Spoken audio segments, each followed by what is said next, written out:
അടുത്താഴ്ച മകൻ വരുന്നുണ്ടത്രേ. ഈ വരവി കല്യാണം നടത്താന്ന് അച്ഛൻ വാക്കുകൊടുത്തു. എന്തെങ്കിലും പെട്ടെന്ന് ചെയ്യണം.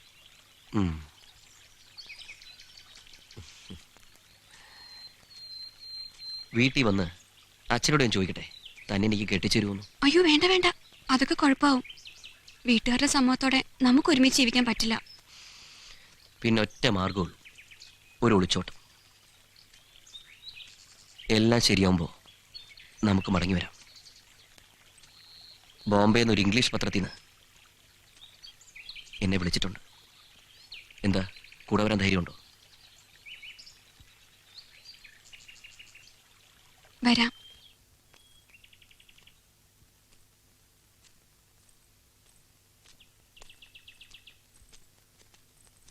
അമ്പലത്തിൽ പോണതൊക്കെ കൊള്ളാം, പെട്ടെന്ന് തൊഴുതു മുടങ്ങണം.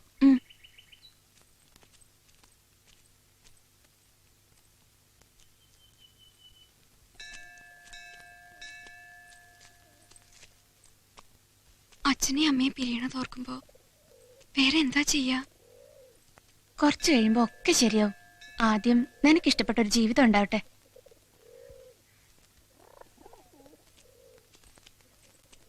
10 മണിയാകുമ്പോ ഉണ്ണിയേട്ടന് എത്തുമെന്നാ പറഞ്ഞേ. അപ്പോഴേക്കും വീട്ടിലെല്ലാരും ഉറങ്ങിയിട്ടുണ്ടാവില്ലേ? അങ്ങനെയാ പതിവ്. അച്ഛൻ ഈയിടെ കൂടുതൽ ശ്രദ്ധിക്കുന്നുണ്ട്. അതാ എനിക്ക് പേടി. ഒളിച്ചോടുന്നൊന്നും ആരും കരുതില്ല.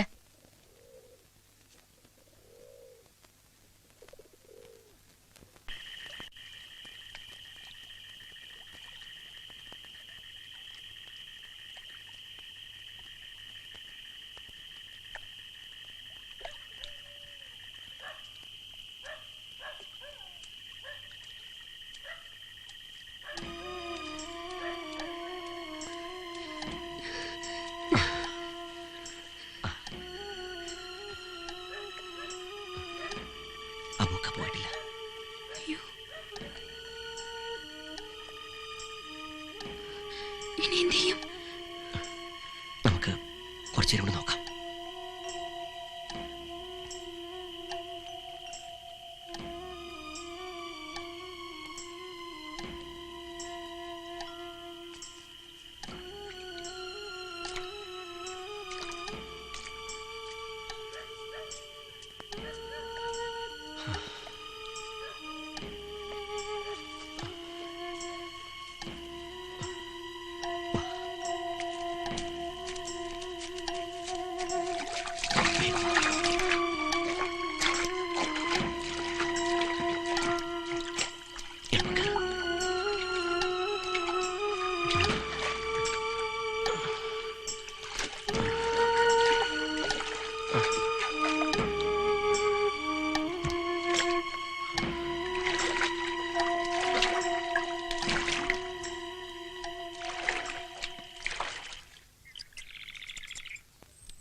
ആ താടി അങ്ങോട്ട് കളഞ്ഞോളാ, മീശ അവിടെ നിന്നോട്ടെ കേട്ടോ.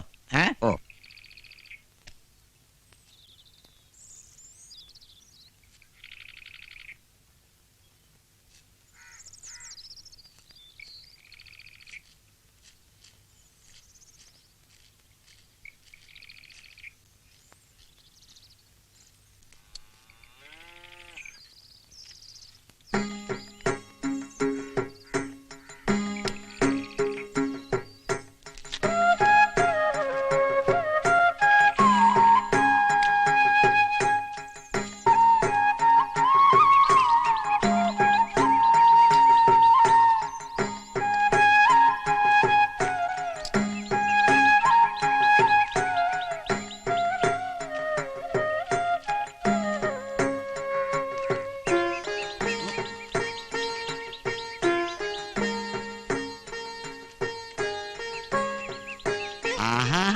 മോള് വന്നപ്പോ ആളാകെ മാറിപ്പോയല്ലോ.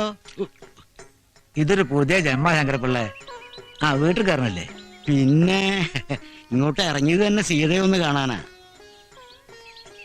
പഴയ കാര്യങ്ങളൊക്കെ ഞാനതൊക്കെ അന്നേ മറന്നെന്റെ രാഘവൻ നായര്. ഞാനും ഒന്ന് പുറത്തേക്കാ. നാടും നാട്ടുകാരെ കണ്ടിട്ട് എത്ര കാലായി.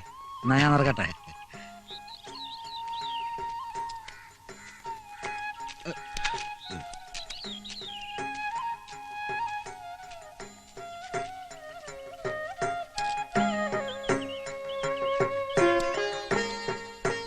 അസുഖമൊന്നുമില്ലല്ലോ തിരുമേനി. ഏ സുഖല്ലേ? ആ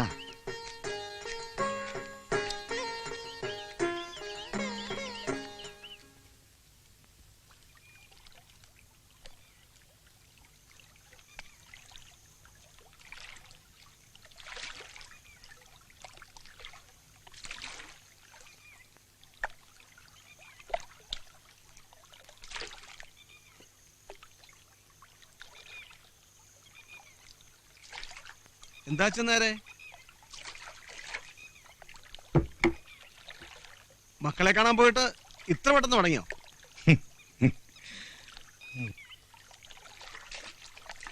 ഇങ്ങനെ കണ്ടടം നിരങ്ങി അടക്കാതെ മക്കളുടെ കൂടെ നിന്നൂടെ?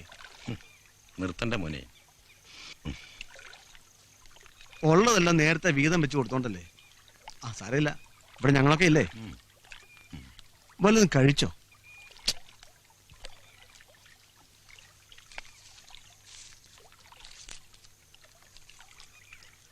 ഏയ് കള്ള് കുടിക്കരുത്. ഏയ്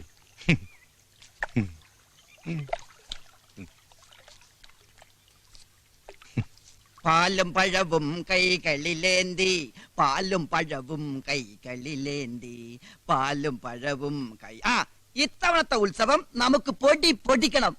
പാലും പഴവും കൈകളിലേന്തി, പാലും. 4 കൊല്ലം രാവേട്ടം ഇല്ലാത്തോണ്ടേ ആകെ ഒരു തണുത്ത മട്ടായിരുന്നു. ഇത്തവണ എല്ലാറ്റിനും ഞാൻ തന്നെ മുമ്പിലുണ്ടാവും. മതി.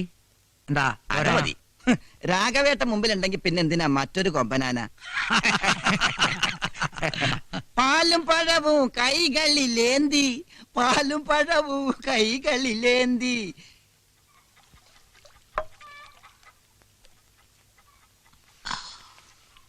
ആ സീതേന്റെ കെട്ടിയോനെ പറ്റിട്ട് എന്തെങ്കിലും അറിഞ്ഞോ മോനെ?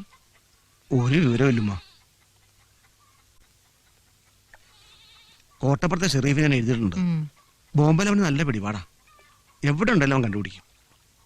കുടുംബക്കാരാലോചിച്ച് നിക്കാഹ് നടത്തണമെന്ന് പറയുമ്പോ കുട്ടികൾക്ക് കളിയാ. ആ ഓരോന്ന് പെരുമ്പളെ പഠിക്കുള്ളൂ. ഈ ഒന്നും കഴിച്ചില്ലല്ലോ മോനെ? വിശപ്പില്ലുമ്മ. വിശപ്പില്ലാത്തോണ്ടൊന്നല്ല, ഞാൻ വെക്കണതൊന്നും അനക്ക് പിടിക്കാത്തോണ്ടാ. വായിക്ക് രുചിയുള്ള വല്ലതും വെച്ച് വിളമ്പി തരാൻ ഒരുത്തീനെ കൊണ്ടുവരാൻ പറഞ്ഞ ഇന്ന് തിന്നാൻ വരും.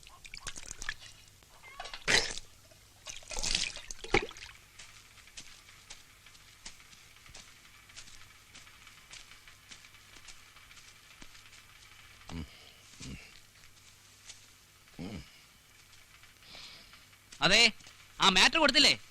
സെക്കൻഡ് പേജ് തന്നെ വരണം. 2 കോളം ആയിക്കോട്ടെ. ആ സ്റ്റിൽസ് ഒക്കെ വർഗീസ് കൊണ്ടുവരും. ആ എഡിറ്ററോട് ഞാൻ വിളിച്ച് പറഞ്ഞോളാം. ഓക്കെ, ശരി. വന്നാട്ടെ, അങ്ങോട്ടിരിക്കാം. ചായ എടുക്കട്ടെ? ആ പാലും പഴവും കൈകളിലേന്തി. ആരാ? എവിടുന്നാ വരണത്? ഞങ്ങൾ പത്രക്കാരാ, പട്ടണത്തിൽ നിന്ന് വരുവാ.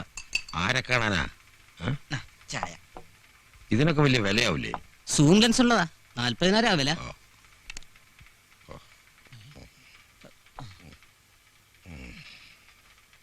ബോംബെ നിന്ന് വന്ന ഒരു സീത അറിയൂ? അറിയോന്നോ? പിന്നെ നമ്മുടെ രാഘവേട്ടന്റെ മോളല്ലേ? ദേ കുറച്ചു മുമ്പേ കടവിലേക്ക് പോണ കണ്ടു. എന്തേ?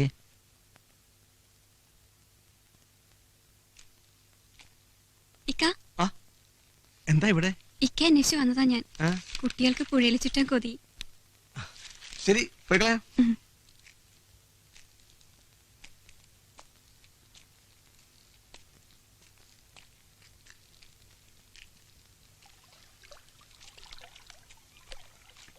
ഒരുപക്ഷെ ബോംബെയിൽ എനിക്ക് നഷ്ടമായത് ഈ പുഴയും കടവും തോണിയും ഒക്കെയാണെന്ന് തോന്നിപ്പോവാ. എന്തായാലും പട്ടണത്തിന്റെ സുഖമൊന്നും ഈ കുഗ്രാമത്തിലുണ്ടാവില്ല. എനിക്ക് അവിടെയൊക്കെ വന്നൊന്ന് കാണണമെന്നുണ്ട്. വെറുതെ തോന്നുന്നേക്കാ. വലിയ വലിയ കെട്ടിടങ്ങളും റോഡുകളൊക്കെ ഉണ്ട്. ആദ്യം കാണുമ്പോ എല്ലാം ഒരു അതിശയാ. പിന്നെ പിന്നെയും മനസ്സിലാവുക നമ്മൾ ഒറ്റയ്ക്കാണെന്ന്. ഒറ്റയ്ക്കാവുമ്പോ ഇതൊക്കെ ഓർത്തിരിക്കാനാണ് എനിക്കിഷ്ടം.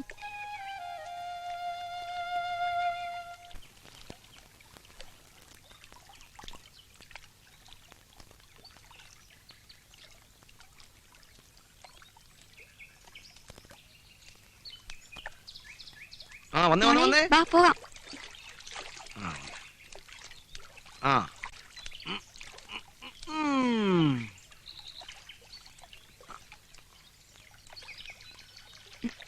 മോളെ പടിയിരുന്നോ? ഇങ്ങോട്ട് നീങ്ങിയിരിക്കും.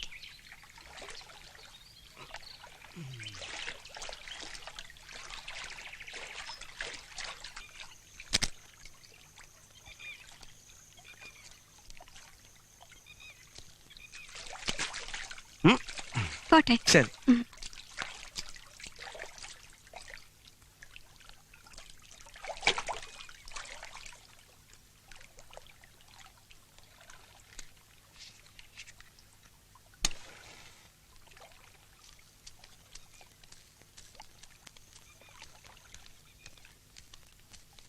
ആരാ സീത?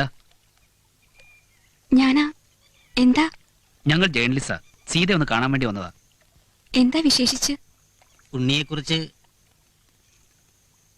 സുമിത്രേ, കുട്ടികളെ ഒന്ന് വീട്ടിലാക്കിയേക്ക്. ഞാൻ പിന്നാലെ വന്നോളാം. ഞാൻ രവി. ഇത് ഫോട്ടോഗ്രാഫർ അലക്സ്. ഞങ്ങൾ മലയാള ഭൂമിന്നാ. ഉണ്ണി അറിയോ? അറിയാം. ഞങ്ങൾ ഒരുമിച്ച് ബോംബെയിൽ വർക്ക് ചെയ്തിട്ടുണ്ട്. ഏയ്, എന്താ ഇത്?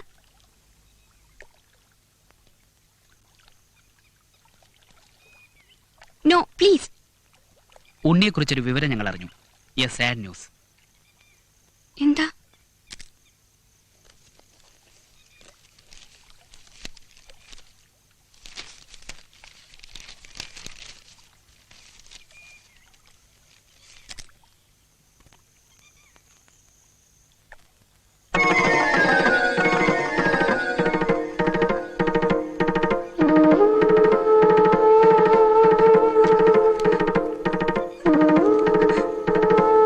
എയ്ഡ്സ് ആയിരുന്നു എന്നാ പറയണത്.